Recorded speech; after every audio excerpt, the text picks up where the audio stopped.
Right, but yeah, so exactly. now you're really focusing on Find My. And, Yeah. do you want to tell me about how that project came together again? Yeah, so that project is something that's quite personal to me. So in the sense that Rider was personal and it being about an outsider's experience of London, this film is very personal in about the final message that it has about parenthood and childhood and the way that we view our parents, the way our parents view us, and the kind of habits and behaviours that we pass between us. And you know, that's been a really big part of my life. You know, I think everyone's relationships with their parents are a huge part of their lives. And So would you say this is based on your relationship with your father or your mother or both? yeah, it's with my father, yeah. Right.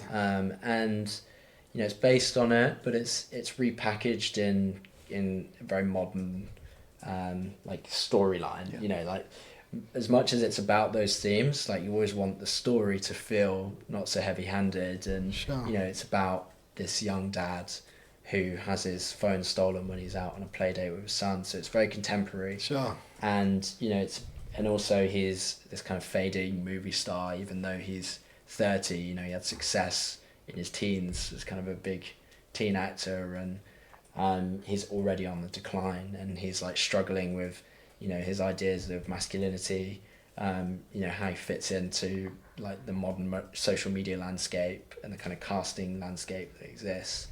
And it's an interesting clash of worlds where you've got like his dad, who might have some older views on the world, or might see his acting performances as something that are forever and he should never let go of how great they are. But on the same note, he's opening up his Instagram account and maybe like his follower count is like diminishing, or like he's Getting just unfollowed. Right. Or he's like there's stuff like that I think ties it quite nicely into contemporary narrative, and then allows it to at kind of its most sincere moments pick on and unpack what it means to be like the dad or the granddad or the son in this, because he's both dad and son in it. So, right. He's in that kind of push and pull where he's not sure whether to be more like his father or totally different, or like or even like the parts that he's been playing in his films, Right. up to that point where he's like this action hero. Like, should he be that, or should he just admit some of his flaws and not be this kind of strong macho man? There's lots of stuff in there that I hope audiences, whoever they are, can understand and relate Lots to. of different kind of analysis of various aspects of masculinity, it sounds like. Yeah, exactly. Yeah, because like playing a macho role in the movie and all that. Interesting. And what are you playing in this movie? So in this one, I actually play the thief. Right. So it's kind of funny. I feel like in most projects that I've done, something's always happened to me. You're always getting stuff happening. It's a revenge story. Sorry for you. But yeah, in this story, I'm the thief, and without giving too much away,